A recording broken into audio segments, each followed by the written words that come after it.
So this is the Apex EDC Tool Organizer XL. This is the 5.5 inch.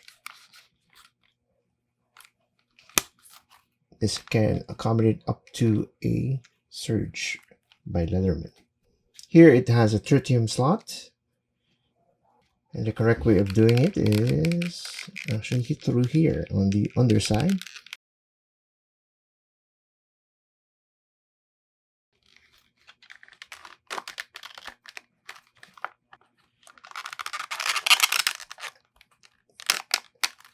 A bit bar holder by Leatherman.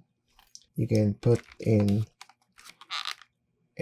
an air tag, or here it fits a Knipex extra small version, or the 4-inch version of Knipex,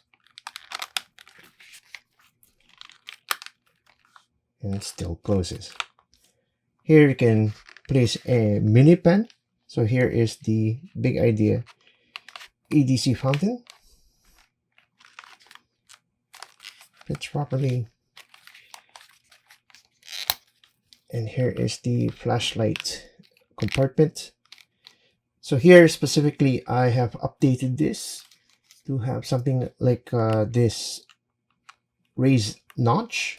Put up something that's longer, like this Arkfeld Ultra by Olight. So instead of putting it the other way here, that's normally where you slide in your flashlight with a clip, it goes the other way. So this is very intentional because I want to have that control exposed here rather than the other side. So you can still control your flashlight. So it's raised up so that it's really above this bottom part of the organizer. And of course, it can still close like so. So you can still load out a few more tools here if you want. There's an extra pocket here. This is the Apex EDC Tool Organizer XL.